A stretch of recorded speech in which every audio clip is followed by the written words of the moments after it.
Dear student, welcome to second lecture of the thermodynamics. देखिए, आज की क्लास में हम डिग्री ऑफ फ्रीडम और equipartition law of energy, ये दो टॉपिक कवर करेंगे। अब देखिए, डिग्री ऑफ फ्रीडम है क्या? डिग्री ऑफ फ्रीडम सही तरीके से बच्चों को समझ में नहीं आता है। देखिए, ये कुछ हद तक केमिस्ट्री में भी यूज होगा। एक गैस का मॉलिक्यूल कितने डिफरेंट वे में मोशन कर सकता है। एक गैस का मॉलिक्यूल कितने डिफरेंट वे में मोशन कर सकता है, ये जो नंबर है, नंबर ऑफ डिफरेंट वेज, इसी को हम डिग्री ऑफ फ्रीडम कहते हैं। इसी को क्या कहते हैं हम? Degree of freedom. थोड़ा सा अगर हम कंसेप्टिवली बोले तो एक मॉलिक्यूल जो है कितने अलग अलग वेज में एनर्जी रख सकता है। जैसे अगर वो ट्रांसलेटरी मोशन करेगा तो उसके पास काइनेटिक एनर्जी जो होगी वो ट्रांसलेटरी काइनेटिक एनर्जी होगी। अगर वो रोटेशन रोटेशनल मोशन कर रहा है तो उसके पास रोटेशनल एनर्जी होगी। या अगर कोई वाइब्रेट कर रहा है तो उसके पास वाइब्रेशनल एनर्जी होगी या वाइब्रेशनल काइनेटिक एनर्जी होगी। तो इस तरह से गैस का मॉलिक्यूल कितने डिफरेंट वेज में एनर्जी रख सकता है, इसको कहते हैं डिग्री ऑफ फ्रीडम। सबसे आसान आप याद रख लो कि अगर हमको समझना है तो एक मॉलिक्यूल कितने डिफरेंट वेज से मोशन कर सकता है, बस आप इतना याद रख लो, that is degree of freedom. अब देखिए, कंसेप्चुअली जैसे मैंने बोला तो वहां पे बात आती है एनर्जी की, वहां पे बात आती है एनर्जी की। अब एनर्जी वही कंसीडर करते हैं जो कंसीडरेबल हो। अगर एनर्जी बहुत कम हो, चाहे वो रोटेशनल मोशन वाली एनर्जी हो, रोटेशनल काइनेटिक एनर्जी, जनरली क्या होता है, रोटेशनल काइनेटिक एनर्जी कुछ केसेस में बहुत ही कम आती है, तो वो कंसीडर नहीं होगी। तो वहां पे डिग्री ऑफ फ्रीडम उसका वो कंसीडर नहीं किया जाएगा। जिस केस में एनर्जी बहुत कम हो, जिस केस में एनर्जी बहुत कम हो, हम वो कंसीडर नहीं करेंगे। तो एनर्जी जो कंसीडरेबल हो उसको कंसीडर करेंगे डिग्री ऑफ फ्रीडम के लिए। थोड़ा सा ये पॉइंट आपको समझने की जरूरत है। डिग्री ऑफ फ्रीडम इस मोशन के हिसाब से बहुत आसानी से आप समझ गए, लेकिन हमको इस एनर्जी के इक्वेशन से हमको आगे वर्कआउट करना है। तो फिर से एक बात बोल रहा हूं, एनर्जी के टर्म में देखिए यहां लिखा degree of freedom is the number of independent ways in which the molecule में हैव एनर्जी। अलग अलग तरीके से मॉलिक्यूल जो एनर्जी रखता है या उसके पास जो एनर्जी होगी, चाहे वो ट्रांसलेशन मोशन कर रहा तो ट्रांसलेशनल एनर्जी होगी, अगर वो रोटेशन कर रहा है, रोटेशनल मोशन कर रहा है तो रोटेशनल एनर्जी होगी, या वाइब्रेशन कर रहा है तो वाइब्रेशनल एनर्जी होगी। लेकिन ये जो एनर्जी जो भी रहेगी, ये एनर्जी कंसीडरेबल होना चाहिए, इतनी कम नहीं होना चाहिए कि हम उसको इग्नोर कर दें। तो इग्नोरेबल नहीं होना, अगर इग्नोरेबल होगी वो एनर्जी तो हम उसको डिग्री ऑफ फ्रीडम के लिए यूज नहीं करेंगे या कंसीडर नहीं करेंगे, उसको हम कंसीडर नहीं करेंगे। आपको ये जो है, ये नेक्स्ट जो हम पढ़ेंगे, पहले टाइप का जो मॉलिक्यूल होता है गैस का, या मोनो एटॉमिक जो गैस है, इसमें हम इस पॉइंट को बहुत अच्छे से कवर करेंगे। तो यहाँ पे मैंने लिखा है कि भाई जो एनर्जी कंसीडरेबल नहीं होती है, हम उसको डिग्री ऑफ फ्रीडम के लिए कंसीडर नहीं करते हैं। ठीक है, अब इस बात को मैं यहाँ जस्टिफाई कर रहा हूँ, पहले वाले एग्जाम्पल में जस्टिफाई कर रहा हूँ। अब देखो, जो गैस के मॉलिक्यूल है, आपको ऑलरेडी पता है, केमिस्ट्री में आपने पढ़ा है, मोनो एटॉमिक होती है, डायटॉमिक होती है, पॉली एटॉमिक होगी। तो सबसे पहले एग्जाम्पल हम मोनो एटॉमिक गैस का ले रहे हैं। तो मोनो एटॉमिक गैस जैसे हीलियम है, नियॉन है, इनमें से कोई भी है, या आर्गन है, वो आप ले सकते हैं। तो इसमें एक ही एटम होता है, मोनो एटॉमिक का मतलब वन एटम। तो यहाँ पे एक ही एटम है। अब ये एटम हमने यहाँ रखा, देखो यहाँ पे मैंने एक्सिस भी बताए, ये एक्स एक्सिस ले लो, ये वाई एक्सिस ले लो, ये जेड एक्सिस ले लो। अब ये जो मॉलिक्यूल है वो कितने तरीके से मोशन कर सकता है, अब आप इसको गौर से समझो। ये बहुत इंपॉर्टेंट है, यहाँ आप समझ जाएंगे, डायरेक्टली बाद में आप यूज कर सकते हैं। रट्टा मारने की जरूरत नहीं पड़ेगी। अब ये समझ ले कि भाई ये जो मॉलिक्यूल है, अब मैं यहाँ पे देखो एग्जैक्टली राउंड में, ये मैं जो है यहाँ पे ये समझ ले कि भाई ये राउंड शेप में है, ठीक है ना, ये राउंड शेप में ये एक मॉलिक्यूल है सपोज। अब यहाँ पे जैसे मैंने स्फीयर बताया। अब देखिए, पहले हम ट्रांसलेटरी मोशन देखते हैं। ट्रांसलेटरी मोशन देखिए, ये जो है हमने, ये जो है इधर साइड, ये जो है हमारा z एक्सिस, ओके, ये हमारा आपकी तरफ जो है, अच्छा यहाँ पे ये देखो, इस तरफ x एक्सिस, ये ऊपर की तरफ z y एक्सिस, और ये आपकी तरफ z एक्सिस, ये वाला आपकी तरफ आ रहा है, ओके, ये वाला x एक्सिस, ये आपकी तरफ z एक्सिस, और ये ऊपर की तरफ y एक्सिस। देखो ये ट्रांसलेटरी 3 डायरेक्शन में मूव कर रहा है, x की डायरेक्शन में, y की डायरेक्शन में, और ये z की डायरेक्शन में। क्लियर है सबको? ट्रांसलेटरी मोशन यहाँ पे 3 हो गई, okay, translatory motion, translatory motion या number of, okay, number of translatory motion, तो कितने हो गए यहाँ पे 3। इसी को तो हम ये जो है, ये यहाँ degree of freedom translatory motion की वजह से कितने आ रहे हैं, ये 3 आ रहे हैं, ओके, कितने आ रहे हैं, 3 आ रहे हैं। अच्छा चलो, फिलहाल मैं अभी F नहीं लिखता हूं, ट्रांसलेटरी मोशन 3 हो गए। अब देखिए रोटेशन की बात आ रही है, अब ये रोटेट कर रहा है, अब यहां पे देखो जब रोटेट कर रहा है, ये इसी जगह पे ऐसे रोटेट कर रहा है, अब रोटेट कर रहा है तो रोटेशनल काइनेटिक एनर्जी ये होती है, ओके, ये हमने लिखा rotational kinetic energy, rotational kinetic energy. तो रोटेशनल काइनेटिक एनर्जी का फॉर्मूला होता है हाफ आई ओमेगा स्क्वायर। क्या होता है? Half I omega square. इसमें ये जो आई है, it is moment of inertia, moment of inertia, okay. अब देखिए यहां पर ये जो आप मॉलिक्यूल ले रहे हैं, okay, that is spherical shape, okay, that is spherical shape. अब आपको देखो ये जो मोमेंट ऑफ इनर्शिया स्फीयर के लिए पता होना चाहिए, I is equal to 2/5 mr², और ये जो है स्फीयर के लिए। अब स्फीयर की पॉसिबिलिटी ये हो सकती है कि सॉलिड भी हो सकता है और वो जो है हॉलो भी हो सकता है। अगर सॉलिड है, ये फॉर्मूला सॉलिड के लिए, ये फॉर्मूला सॉलिड के लिए, और 2/3 mr², ये जो है हॉलो स्फीयर के लिए होता है, hollow sphere, okay, hollow sphere. अब देखिए हो सकता है आपको जैसे ये जो मोमेंट ऑफ इनर्शिया है, इसका फॉर्मूला अभी याद ना, ठीक है, ये रोटेशनल मोशन में हुआ है। तो रोटेशनल मोशन में जो सॉलिड स्फीयर या हॉलो स्फीयर, इसका जो मोमेंट ऑफ इनर्शिया होता है वो हमने लिखा। क्यों? तो काइनेटिक एनर्जी में ये मोमेंट ऑफ इनर्शिया यूज हो रहा है। अब हम क्या करेंगे, चले जो एटम होता है वो लगभग हॉलो शेप का, बीच में न्यूक्लियस, अराउंड में जो है इलेक्ट्रॉन्स रिवॉल्व कर रहे हैं, तो अगर हम हॉलो स्फीयर मान लेते हैं तो हॉलो स्फीयर का जो मोमेंट ऑफ इनर्शिया है 2/3 mr²। इसमें r जो है ये रेडियस है, r क्या है? रेडियस है, m that is the mass of the sphere. तो यहाँ पे हम बात कर रहे हैं गैस के मॉलिक्यूल की, तो इस मॉलिक्यूल के मास को m कंसीडर कर दो और इसका जो रेडियस है उसको r लेंगे। तो पहले हम जो है ना इसका मोमेंट ऑफ इनर्शिया पता करेंगे, फिर देखेंगे कि इसकी काइनेटिक एनर्जी क्या होती है। चलिए आप कॉपी करें, पॉज कर लेके कॉपी करें आप, मैं ये रब करता हूं, ठीक है। चलिए तो ये हम रब करते हैं, आगे बढ़ते हैं।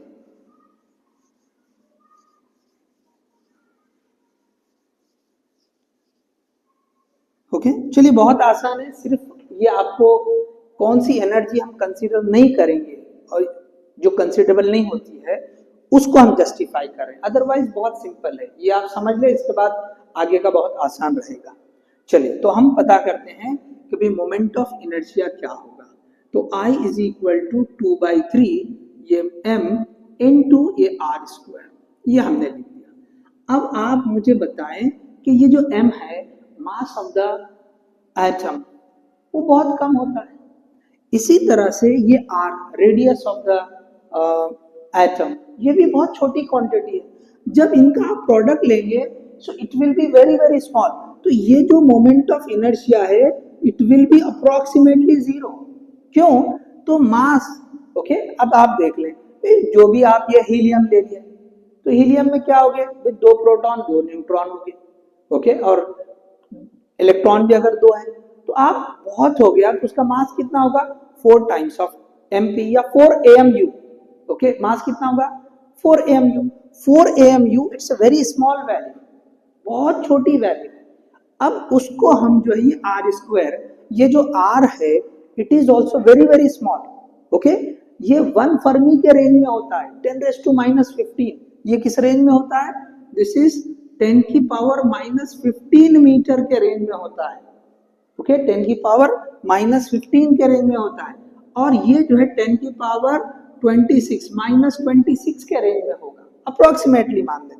तो देखिए इतने छोटे वैल्यूज, इनका जब प्रोडक्ट लेंगे so it will become okay much more smaller. क्यों, तो ये 15 है तो ये मिलके जो है ये जो ऑर्डर आ जाएगा इसका स्क्वायर, तो ये हो जाएगा 10⁻⁻30 के ऑर्डर में। So it will be very very very small. तो हम जो है उसको समझ लेंगे कि इसका जो मोमेंट ऑफ इनर्शिया आएगा वो 0 रहेगा। अब मोमेंट ऑफ इनर्शिया 0 हो गया तो काइनेटिक एनर्जी रोटेशनल ये हो जाएगी simply 0। Okay, it will be very very small, very very small, approximately 0। तो हम जो है ये जो मोनो एटॉमिक मॉलिक्यूल हो रहा है, मोनो एटॉमिक गैस का जो मॉलिक्यूल है, इसकी रोटेशनल मोशन की वजह से जो एनर्जी आ रही है वो बहुत कम आ रही है, बहुत कम आ रही है, तो हम इसको कंसिडर नहीं करेंगे। So this energy is not considerable for degree of freedom। देखिए मैंने आपको क्लियरिटी दे दी कि क्यों हम जो है ये रोटेशनल मोशन वाली जो काइनेटिक एनर्जी है मोनो एटॉमिक की, इसको क्यों कंसीडर नहीं कर रहे।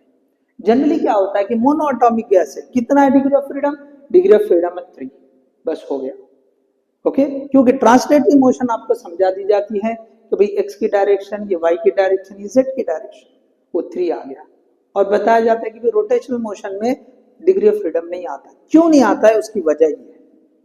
Okay, degree of freedom kinetic energy, rotational वाली काइनेटिक एनर्जी हम क्यों नहीं ले रहे हैं, क्योंकि it is very very small. देखो यहाँ पे मैंने पहले ही बता चुका हूं, it should not be small such that it is ignorable, तो ये इग्नोरेबल ही है। सो अब यहाँ पे हम कंक्लूड करेंगे कि जो मोनो एटॉमिक गैस है इसके लिए जो डिग्री ऑफ फ्रीडम होगा, okay, degree of freedom DOF, या इसको हम जो है सिंपली F से डिनोट करते हैं, इसको F से डिनोट करते हैं, तो ये हो जाएगी ये 3 + 0, ये जो है ट्रांसलेटिव मोशन के लिए, और ये जो है रोटेशनल मोशन, ये किसके लिए है, दिस इज फॉर ट्रांसलेटरी, और ये जो है रोटेशनल की वजह से, okay, rotational, so that will be equal to 0। तो इस तरह से मोनो एटॉमिक जो गैस होती है उसकी जो डिग्री ऑफ फ्रीडम आती है दैट इज इक्वल टू 3। तो यहाँ पे हमने ये पहला जो मोनो एटॉमिक गैस है वो कंप्लीट कर दिया। Okay, degree of freedom is 3। ठीक है, चले आगे बढ़ते हैं। एक बात और आप याद रख लो, ओके, इसको रब कर देते हैं। ठीक है, इधर का आपने लिख लिया होगा, मैं आगे रब करता हूं। चलो ये वाला लास्ट पॉइंट में यहां लिख रहा हूं। ओके, लास्ट पॉइंट यहां लिख रहा हूं, सो इसको यहां लिख देता हूं मैं। सो मोनो एटॉमिक के लिए यहां पे हम नोट कर लेते हैं कि degree of freedom 3 eight high temperature, ये कॉमन रहेगा सब में, eight high temperature, okay, we are having 2 more degree of freedom, okay, we are having 2 more degree of freedom, okay, for vibratory. So at high temperature 2 degree of freedom for vibrational mode, okay, mode या vibrational, okay, degree of vibrational motion, आप ऐसे लिखिए। जब temperature बहुत ज्यादा होता है तो ये मॉलिक्यूल वाइब्रेट करने शुरू होते हैं। एक्चुअली वाइब्रेशन जब हम समझते हैं तो वो एक ही होती है डिग्री ऑफ फ्रीडम, लेकिन कैलकुलेशन करने के लिए जो है उसकी वैल्यू डबल यूज की जाती है, तो आप उसकी डिटेल में ना जाइए। जनरली हाई टेम्परेचर का बहुत कम मेंशन करता, मेंशन किया तो सिंपली आपको ये करना है कि 2 additionally okay degree of freedom लेने हैं। ओके, जब हाई टेम्परेचर बोलेगा so we have to consider additionally 2 degree of freedom for vibrational mode. Okay, at high temperature we have to consider 2 degree of freedom for vibrational mode. Okay, high temperature पे वो vibrate करना शुरू हो जाएगा, तो vibration की वजह से हमको ये 2 डिग्री ऑफ फ्रीडम एडिशनली लेना पड़ेगा। तो ये जब ही लेंगे तब वो मेंशन करेगा, अदरवाइज नहीं लेंगे। अगर आपसे पूछा जाए कि भाई degree of freedom mono atomic gas के लिए कितना होते हैं, तो आपका आंसर रहेगा 3। आपका आंसर क्या रहेगा? 3। हाँ, अगर वो ये मेंशन करे at high temperature, so in that case you have to consider this 3 + 2 that will be 5। इस तरह से आप बताएंगे। ठीक है, चलिए पॉज करके आप कॉपी कर ले, हम रब करेंगे और आगे बढ़ेंगे। हो गया? चलो ठीक है, मैं पूरा रब करता हूं यहां से। ठीक है, अब नेक्स्ट आगे बढ़ते हैं हम डायटोमिक गैस के लिए। ओके, डायटोमिक गैस के लिए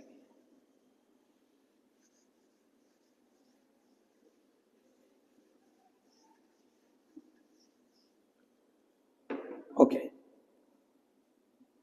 नेक्स्ट।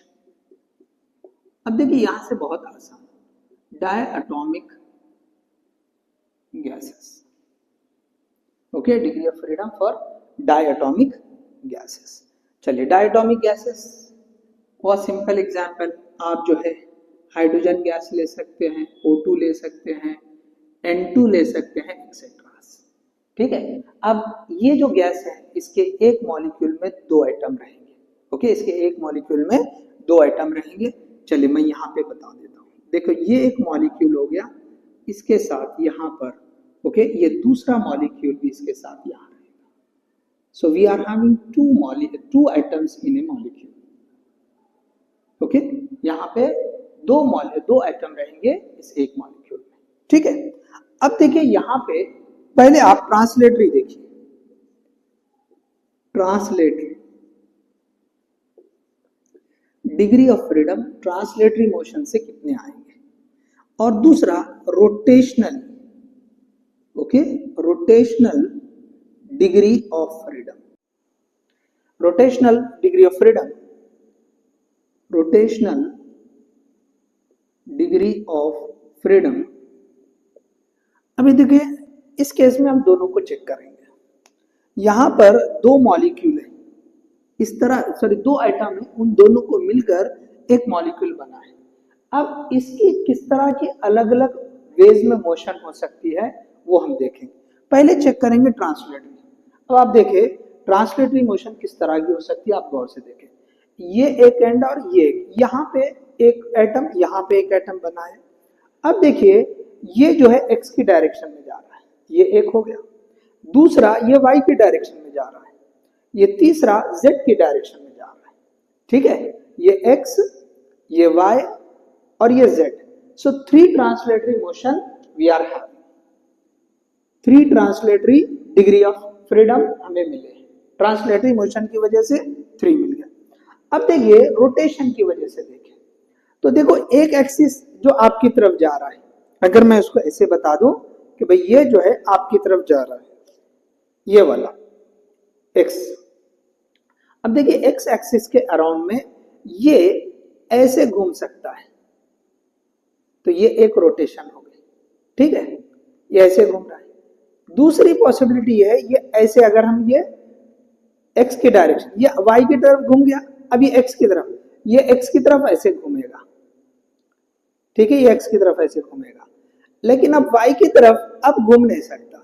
वाई की तरफ घूमने के लिए उसको मतलब यहां ऐसे घूमना है, तो ऐसे घूम नहीं सकता। So there are only 2 translatory motion, sorry 2 rotational motion. गौर से देखो, ये सबसे पहले एक्स एक्सिस, तो इसको एक्सिस मानकर ऐसे घूमना है।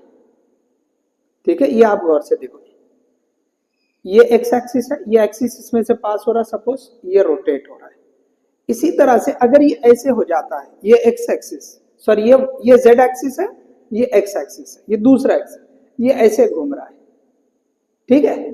लेकिन यही चीज अब ये वाई एक्सिस सेम उसी के डायरेक्शन में, समझे।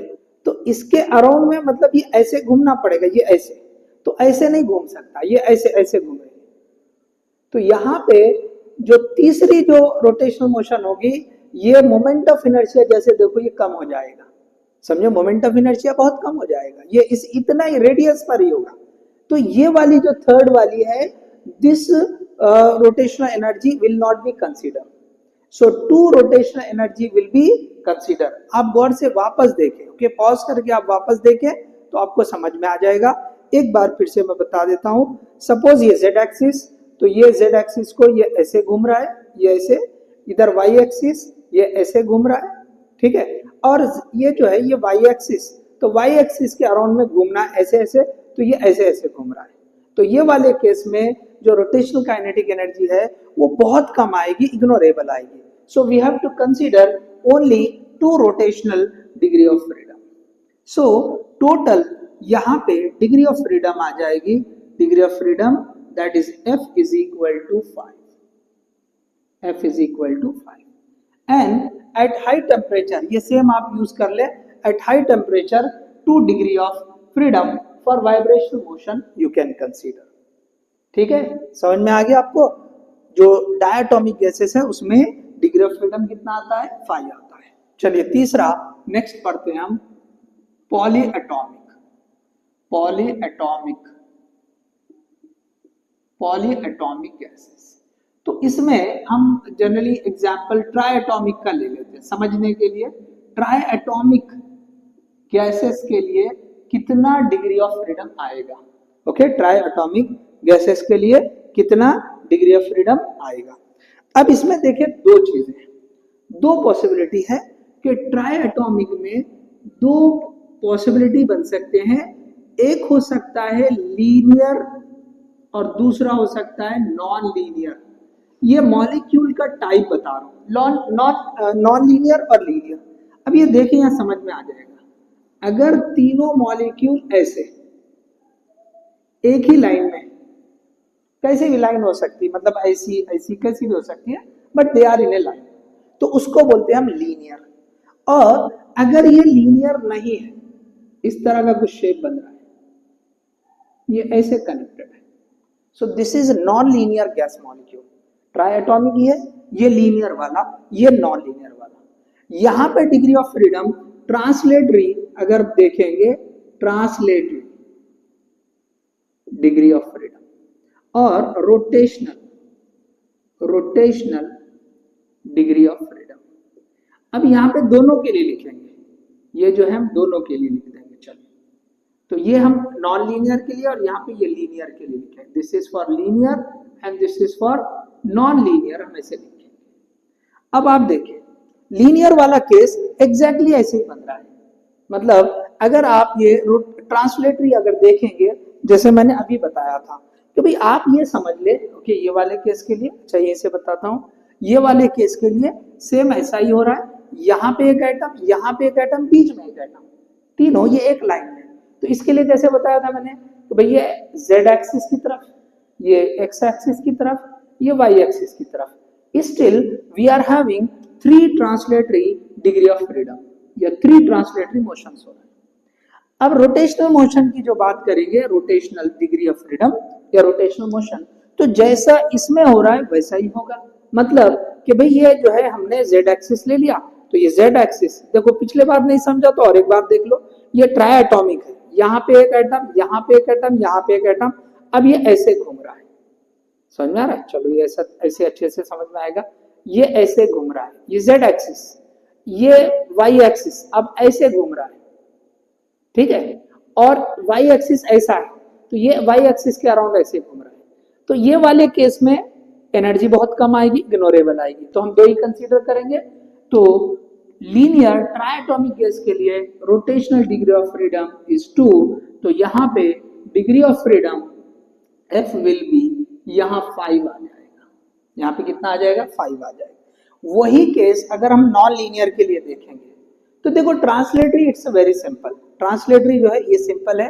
अब आप ये बॉक्स को समझ लें, ये जो है ये एक ट्रायंगल जैसे समझ लें, ठीक है, जब तक ट्रायंगल की तरह समझ ले आप, इसको रेक्टेंगल के बजाय ट्रायंगल जैसे समझ लें। तो कैसा होगा, ये एक आपकी तरफ z एक्सिस, ये लीनियर मोशन, ये x एक्सिस, ये एक मोशन हो गया, और ये ऊपर की तरफ। तो यहाँ पे फिर से ये जो नॉन लीनियर में translatory degree of freedom is 3 only, वो 3 ही रहेगा। अब हम देखते हैं कि भाई ये आपको जो रोटेशनल वाले केस में देखिए, पहला ये एक्सिस z समझ लीजिए आप, आपकी तरफ वाला सबसे आसान समझ में आएगा, ऐसे बताता हूं। तो ये जो है एक्चुअली रेक्टेंगल नहीं, ऐसे 3 जगह पे, एक यहाँ पे मॉलिक्यूल, एक यहाँ पे मॉलिक्यूल, और समझ ले यहाँ पे मॉलिक्यूल, ठीक है। तो आप इसको समझ ले सिर्फ ऐसे। तो ये जो है ये ऐसे घूम रहा है, आ रहा है समझ में, ठीक है। तो ये हो गया आपका एक रोटेशन। दूसरा कि भाई अगर ये ऐसे है तो ये ऐसे घूमेगा, ये ऐसे घूमेगा। अब तीसरा ये ऐसे है तो ये ऐसे घूमेगा, आ रहा है समझ में, ये ऐसे घूमेगा, ये ऐसा, ठीक है, तीनों डायरेक्शन में घूम रहा है। देखो ये y एक्सिस, ये y एक्सिस सीधा जा रहा है, ये ऐसे घूम रहा है, ठीक है, ये ऐसे घूम रहा है। z एक्सिस ऐसे जा रहा है, ये ऐसे घूम रहा है, देख लीजिए ऐसे जा रहा है। x एक्सिस ऐसे जा रहा है, तो x एक्सिस के अराउंड में ऐसे घूम रहा है, आ रहा है सबको समझ में। तो ये जो है यहाँ पर इस केस में हमको जो है जो रोटेशनल डिग्री ऑफ फ्रीडम मिलेगा वो 3 मिलेगा। ओके, समझ में आ रहा है आपको। आप एक जो है पेपर को कट करके इस तरह का शेप बना ले और फिर चेक करें, या मैं आपको जो है ये जो है ट्रायंगल इस तरह से बनता है, ये ऐसे बनता है, ठीक है। z एक्सिस के अराउंड अगर आपकी तरफ ये एक्सिस है तो ये ऐसे ऐसे गोल घूम रहा है, ठीक है। और अगर ये हम x एक्सिस के अराउंड की बात करेंगे, ये इधर जो जा रहा है तो ये ऐसे घूमेगा, समझ में आ रहा। पहले वाला ओके, पहले वाले केस में ये ऐसे घूम रहा है, ऐसे वाला। दूसरे वाले केस में अगर हम देखेंगे ये x एक्सिस के अराउंड ऐसे घूमेगा, और y एक्सिस के अराउंड ये ऐसे घूमेगा। तो थोड़ा सा समझने आप समझ लें, जैसे मैंने ये जो है किसी बुक से बताता हूं, चलिए बुक से बता देंगे हम, ठीक है। चलो ये बुक समझ लें, आप देख लें, ये आपकी तरफ एक्सिस, वापस बता रहा हूं समझे, ये आपकी तरफ एक्सिस है, तो ये ऐसे ऐसे घूम रहा है, ये एक हो गया। दूसरा ये वाला एक्सिस x, तो x एक्सिस इसके अराउंड घूमना है, ये ऐसे घूम रहा है, देख लीजिए ऐसे घूमेगा। तीसरा ये y एक्सिस, तो y एक्सिस के अराउंड ऐसे घूमेगा। So this are the 3 rotational degree of freedom. तो जो नॉन लीनियर है उसमें ट्रांसलेटरी भी 3 आएगा, रोटेशनल भी 3 आएगा, सो टोटल विल बी 6। तो आपको यहाँ ध्यान देना है कि अगर लीनियर अगर बता रहे हैं तो 5 रहेंगे, नॉन लीनियर बता रहे तो 6 रहेंगे। फिर से ये रहेगा eight high temperature, eight high temperature you have to consider 2 degree of freedom for vibrational motion, vibrational okay motion। तो ये केस में अगर हम हाई टेम्परेचर की बात करेंगे तो 5 + 2 7 और 6 + 2 8 हो जाएंगे। सो इस तरह से हम जो है ये डिग्री ऑफ फ्रीडम जो है अलग अलग जो मॉलिक्यूल है गैस के उनके लिए बताते हैं। तो समरी के तौर पे आप देख लें। ओके, चलिए मैं कहाँ तक कवर होता देखते हैं। आप पॉज करके पहले कॉपी कर लें, जस्ट हम जो है समरी करके लेक्चर को कंप्लीट करते हैं।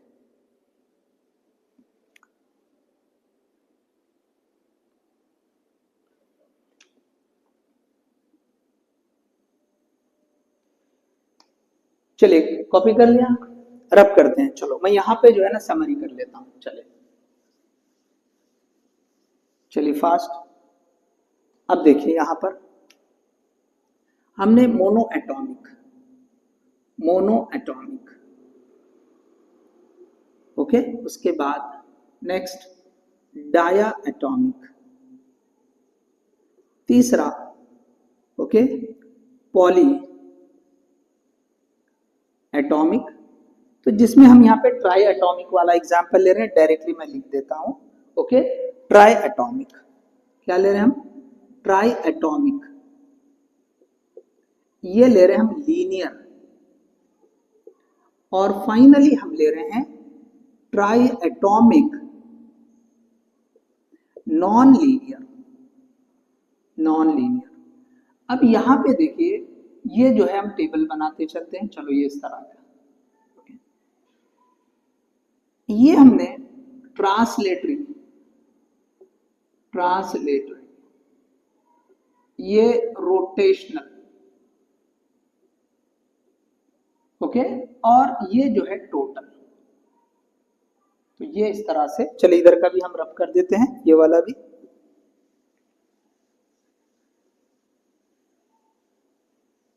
चलिए, तो ये जो है टोटल डिग्री ऑफ फ्रीडम जो होते हैं उसके लिए लिखा है, ठीक है। अब यहां पे देख लीजिए कि हमने मोनो एटॉमिक के लिए ये 0 3 थे, ये 0 थे, टोटल आ गया 3। डायटॉमिक के लिए ये 3 थे, ये 2 थे, आंसर आया 5। ट्राइटॉमिक लीनियर के लिए ट्रांसलेटरी 3, ओके, और वापस जो है रोटेशनल 2, टोटल आया 5। ट्राइटॉमिक के लिए ये भी 3 है, ये भी 3 है, टोटल आया 6।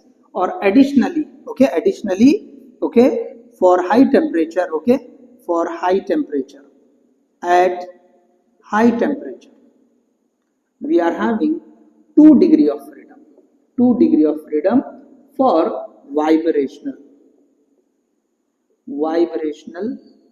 motion। तो ये हमने समरी कर दी, देख लीजिए, this is we are having the summary,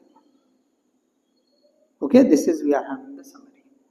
तो यहाँ पे जो हमने ये जो डिग्री ऑफ फ्रीडम है वो हमने कंप्लीट कर लिया।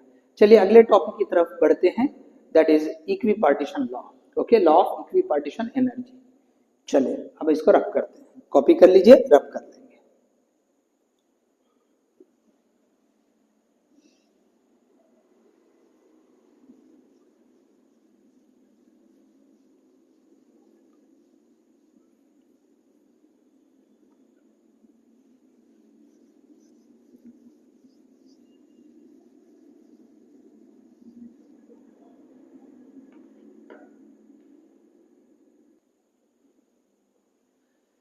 चलिए, so law of equipartition of energy, ठीक है। देखिए ये लॉ क्या कहता है, the average kinetic energy, okay, average kinetic energy associated with each degree of freedom of a molecule is 1/2 kV into T। देखिए एक मॉलिक्यूल की हर डिग्री ऑफ फ्रीडम के लिए उसकी एवरेज काइनेटिक एनर्जी कितनी होती है ये बताता है ये लॉ, और वो बताया गया है कि 1/2 kV into T। ये किसके लिए, एक डिग्री ऑफ फ्रीडम के लिए, जो गैस का मॉलिक्यूल रहेगा उसकी एक डिग्री ऑफ फ्रीडम के लिए जो एवरेज काइनेटिक एनर्जी होगी वो होगी 1/2 kV into T। अब ये kV क्या है, so it is a Boltzmann constant. क्या है ये, बोल्ट्जमैन कांस्टेंट।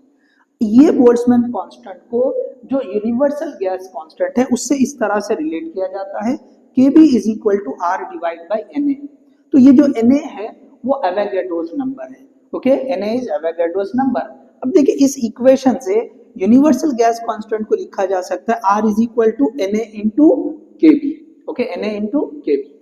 अब देखिए ये जो लॉ कह रहा है, क्या कह रहा है कि भाई एवरेज जो काइनेटिक एनर्जी है, ओके, यहां लिखते चलते हैं हम, average kinetic energy, okay, average kinetic energy for, okay, for 1 degree of freedom of A molecule, okay, of A molecule, of a molecule, this is equal to 1/2 kV into T। ये हमने equipartition से लिखा, equipartition energy का जो law है उससे लिखा 1/2 kV into T। तो ये एक डिग्री ऑफ फ्रीडम के लिए, फॉर 1 डिग्री ऑफ फ्रीडम। अब सपोज हमको एवरेज काइनेटिक एनर्जी एक मॉलिक्यूल के लिखना है जिसके डिग्री ऑफ फ्रीडम F है, तो यहां पे लिखते हैं, नेक्स्ट पॉइंट देखें आप। सो हम यहाँ आगे लिख रहे हैं, average kinetic energy for a molecule having F degree of freedom. तो ये 1 के लिए है, तो अगर डिग्री ऑफ फ्रीडम f है तो हम उसको f से मल्टीप्लाई करेंगे, तो ये हो जाएगा f into 1/2 kb into T, so that will become 1/2 f kb into T. Okay, 1/2 kb into T. चले इसको नंबर भी देते चले। This is we are having suppose equation number 1। Okay, equation number 1, और इसको दे दे आप इक्वेशन नंबर 2। ओके, चलिए मैं जस्ट स्क्रीन चेक करता हूं वहां तक का आ। ओके, सो स्क्रीन पे आ रहा है सही, ठीक है। So average kinetic energy for a molecule जिसकी डिग्री ऑफ फ्रीडम f है, उसके लिए हमने जो है एवरेज काइनेटिक एनर्जी लिखा है, ठीक है। डिग्री ऑफ फ्रीडम f, उसके लिए हमने लिखा है। अब देखिए हम, ये एक मॉलिक्यूल की थी, ये एक मॉलिक्यूल की थी। अब हम लिखेंगे next average kinetic energy for 1 mole, okay, for 1 mole. In 1 mole Na, okay, Avogadro number, इसके बराबर मॉलिक्यूल होते हैं। तो देखो हमने ये जो काइनेटिक एनर्जी लिखी वो सिर्फ 1 मॉलिक्यूल के लिखी थी। अब 1 मोल मतलब ये Na मॉलिक्यूल्स, कितने मॉलिक्यूल्स हो जाएंगे? Na मॉलिक्यूल्स हो जाएंगे, ठीक है। तो अब आप लिखे यहाँ पे, so this will be, you will write Na into, okay, average kinetic energy for 1 molecule, okay. तो Na नंबर, ओके, एक मोल में जितने मॉलिक्यूल होते हैं, ये एक मॉलिक्यूल की energy, so that will give for 1 मोल। तो हमने लिखा ये Na इंटू, ये है 1/2 f kb इंटू टी। अब इसको थोड़ा सा आप ठीक से लिख दो, 1/2 f अलग लिख दो, ये Na kb into T, Na kb into T. तो ये जो हो जाएगी, okay, that is equal to Na into kb, that is r, so you will get half FRT, okay, will get half FRT। आप इसको इक्वेशन नंबर 3 बता दें, okay, you may give this equation number 3। तो हमने ये जो Na into kb है, इसको हमने R लिखा, that is universal gas constant, ठीक है। चले, तो हमने यहाँ पे 1 मोल के लिए लिखा है। आगे बढ़ते हैं, अब हम n मोल के लिए लिखेंगे। अगर n मोल है, ओके, गैस, तो उसके लिए एवरेज काइनेटिक एनर्जी कितनी होगी? चलिए ये रब कर देते हैं हम ये वाला। सो देखिए, एक गैस जो सिस्टम, किसी सिस्टम में, ओके, जैसे एक गैस है, तो वो कितनी भी हो सकती है। तो यहाँ पे हम उसके लिए वर्कआउट कर रहे हैं कि भाई अगर n मोल गैस हो, तो n जो है वो कितना भी हो सकता है, मोर देन 1 भी हो सकता है या लेस देन 1 भी हो सकता है। तो यहाँ पे हम लिखेंगे next one, average kinetic energy for n mole, okay, for n mole gas, या यहाँ पे भी आप 1 मोल यहाँ पे थोड़ा सा ऐड कर दो, 1 मोल गैस यहाँ पे आप लगा दो, okay, for n mole gas, ऐसे लिख दो। तो अब देखिए ये जो काइनेटिक एनर्जी हो जाएगी, दैट इज कितने मोल है? n मोल। एक मोल के लिए कितनी लग रही है? तो ये लगा दो, ओके। सो यहाँ लिख दे आप average kinetic energy, okay, for 1 mole gas, 1 mole gas, ऐसे लिख दे। चलो, तो अब ये लिख दे n इंटू कितनी आई थी? 1/2 FRT। So this is we are having, okay, average kinetic energy, okay, so KE, ये एवरेज। तो आपने यहाँ पे n मोल गैस के लिए पता कर लिया, ओके, n मोल गैस के लिए। अगर किसी सिस्टम में n मोल गैस है, तो उसकी जो एवरेज काइनेटिक एनर्जी होगी वो इतनी होगी, n into 1/2 FR into T. अब देखिए यहां पर, ओके, ठीक है।